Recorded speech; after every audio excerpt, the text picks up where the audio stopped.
So we just have to talk more of the day of reckoning. Man, definitely got our money's worth. For $40, that's what we got. But I had to do a follow up video because this fight was so huge. I was surprised Deontay Wilder didn't come into the ring with the mask on. I'm glad he didn't. I hate that. He came in with a black crown or something, or a crown. I was like, it's with the costumes, man. But anyway, I thought it was funny at the end of the fight that Deontay held up his arm like he thought he won. It's like the announcer said at the end of the fight, like he was delusional. How could you hold up your arm like you thought you won when you lost every round? Maybe one round at the most, and that was near the end of the fight. I thought that was really bizarre. And didn't sound like he knows if he wants to still fight totally. He's talking about the stuff he's smoking has calmed him down a lot, and I don't know if his heart's in it. And will he keep Malik Scott? Will he keep JD's? He's probably going to keep him at this stage of his career. Um,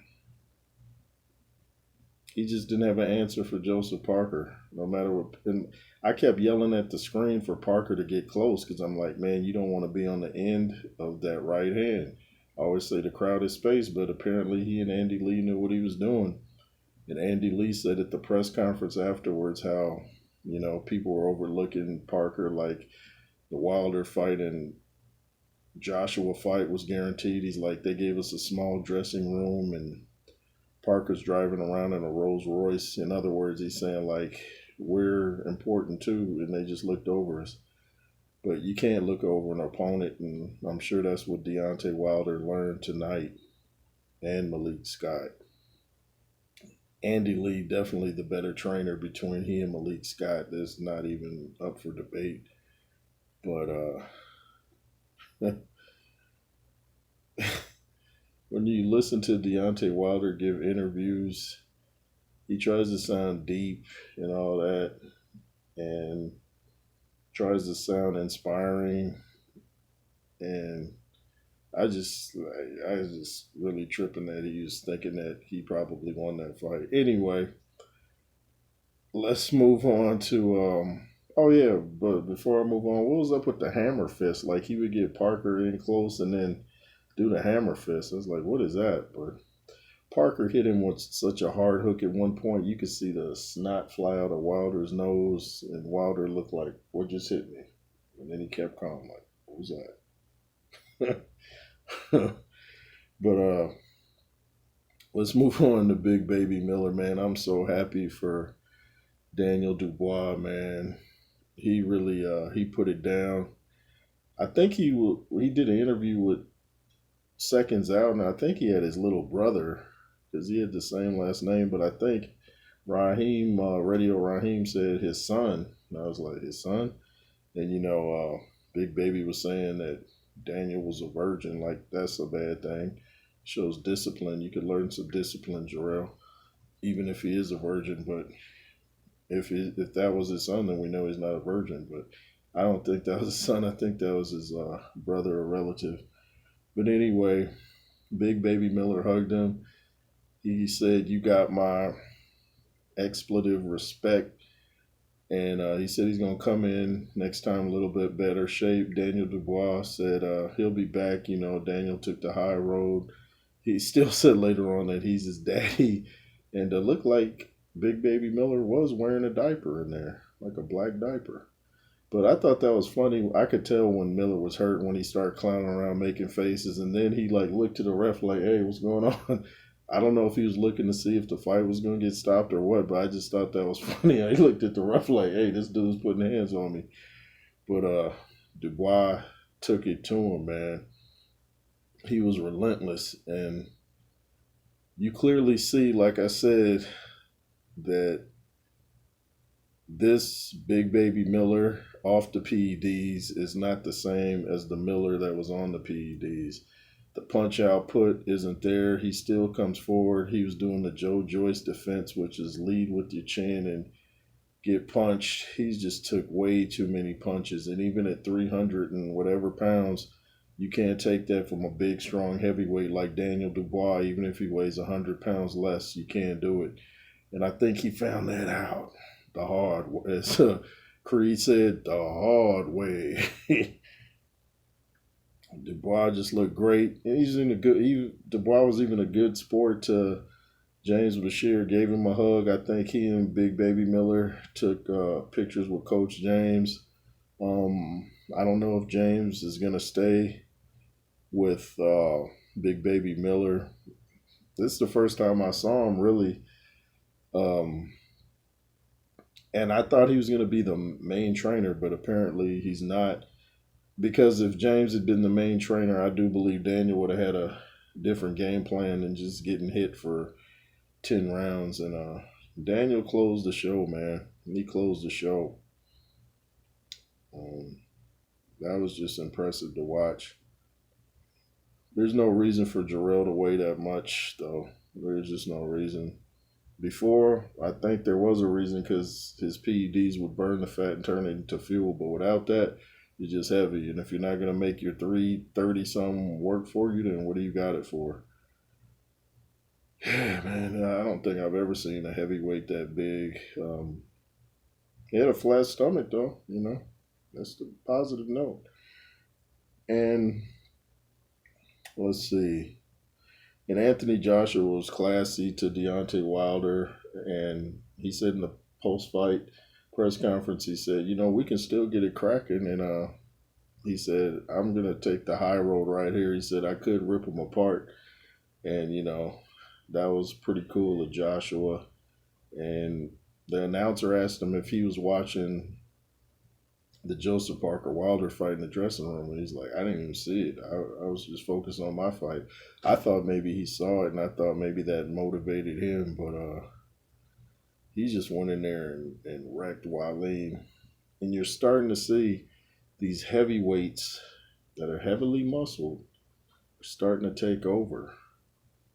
Francis Ngannou, Anthony Joshua. Otto Wallin's body didn't impress me in the least. And I think Joshua's physique intimidated him. That's why I always say when they say don't lift weights, don't lift weights. You look across the ring and see a big yoked up dude, you're probably going to be intimidated, especially if that dude hits you with a good shot. And Wallin just ran. He looked soft around the middle.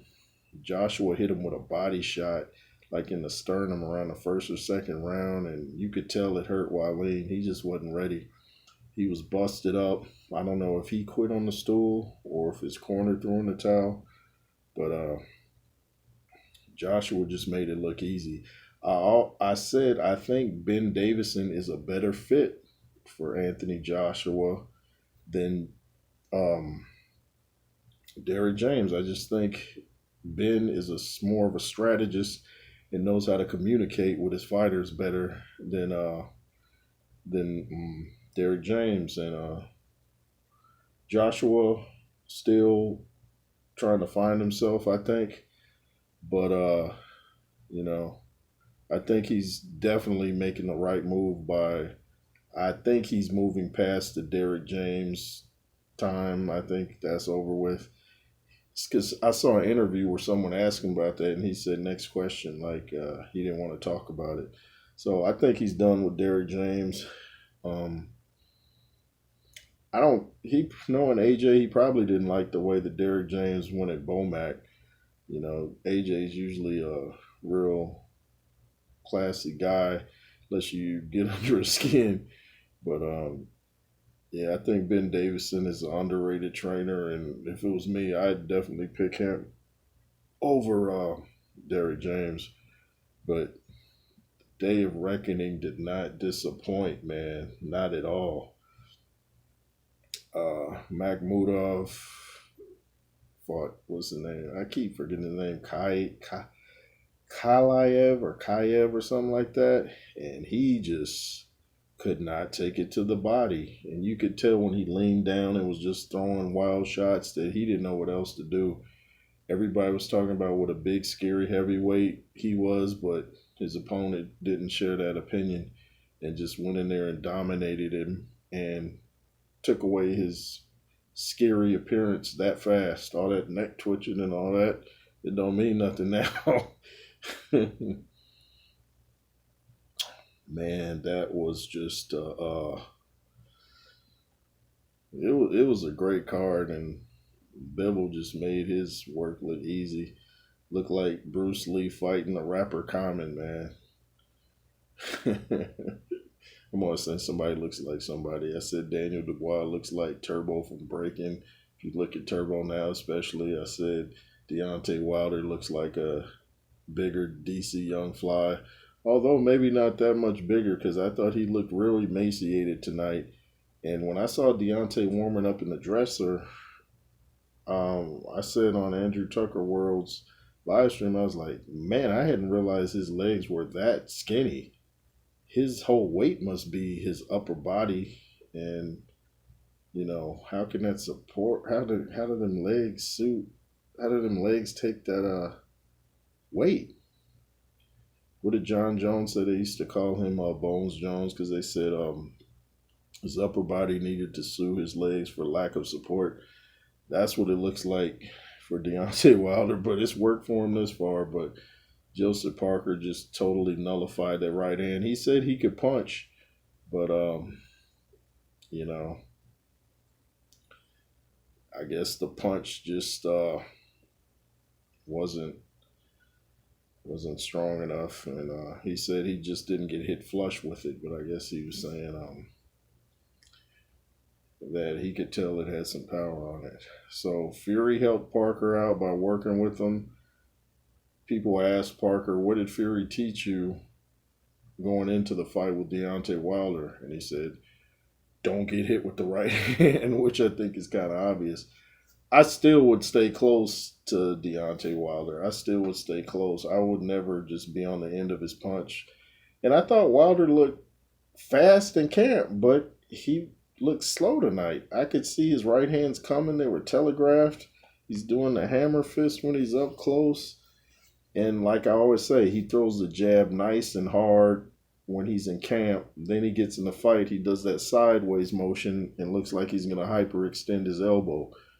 So Malik Scott has some answering to do about the game plan that they had or didn't have going into this fight. Didn't look like much of a game plan at all. Wilder was just kind of circling the ring, and I think that fatigued him. And he thought maybe the time off wore him out, but he didn't want to make any excuses. I think the time off might have played a factor, and just moving around on them little stick legs for that long has got to be tiring, even if you do road work. And I saw him actually running, and that's something that he didn't really do before, but he did it leading up to this fight. So I don't know. It was just, I haven't enjoyed a card like this in a while. And, it's a great way to end a great year of boxing. We had Terrence Crawford and Spence. We had Benavidez fighting, what's his name? Andre. We had Canelo, Charlo, Zhang, Joyce, and I think we had both fights this year. Did we? I know we had the rematch. We just had a lot of good fights. Joe Joyce said he fought 4 times this year, and Joshua was going to try to fight 3 more times next year, maybe as soon as March. So I always feel like I'm forgetting to say something that I observed. But I was just tripping out. Deontay held up his arm like he thought he wanted. Man, if you don't stop, put your arm down. Only reason your arm should be up is to see if you're wearing enough deodorant, because you sure didn't win the fight. But, he showed a good chin because Parker hit him, and Big Baby Miller showed good sportsmanship. Guess he really had no choice and showed he had a great chin. Daniel Dubois said we're friends for life. And, Big Baby, man. Ooh, it's like he got grounded by Daddy, Daniel Dubois. Can't call him no quitter no more. And fighters sometimes do funny things when they get hurt, like I was talking about earlier, how when Miller was up against the ropes right before he got stopped, how he looked at the ref, and you see Dubois approaching him like, "Okay, keep looking at the ref, all right? Pow! Like I got something for you. Keep looking at the ref." That was just funny, and I'm gonna have more videos talking about this day of reckoning because it was great. I don't know why Hergovich was even fighting, dude. At this point, he should be fighting more seasoned fighters. I don't know what that's about. How you go from Zhang to dude, man. I would have beat that dude silly that he was fighting, man. I would have taken him out in one round as well. I just saw him hitting the pads. I could tell he didn't know what he was doing. But yeah, it was Hergovich fighting dude for. So I don't know. Maybe we'll see Parker Dubois next. Who knows? I just enjoyed this night. Got my money's worth. Shout out to Andrew Tucker World and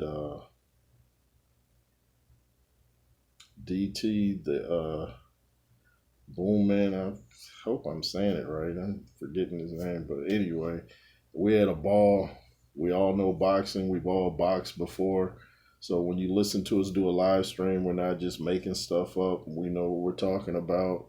And I picked Joseph Parker to win. 11th round knockout.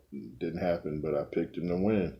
A lot of people was on my page talking like I didn't know what I was talking about. Deontay Wilder's weird fan base. It's like a cult. Where y'all at? Crawl out the ground and come show your face. And humble yourselves. Regroup. And stop being in your emotions so much. Because your boy got beat by Joseph Parker. And if he fought Anthony Joshua tonight, it might have been even worse. He might not have seen the 12th round. Anyway, it's the J. Roos Theory. Make sure to comment, share, subscribe, and all that. LSR forever. And be fearless. Yay.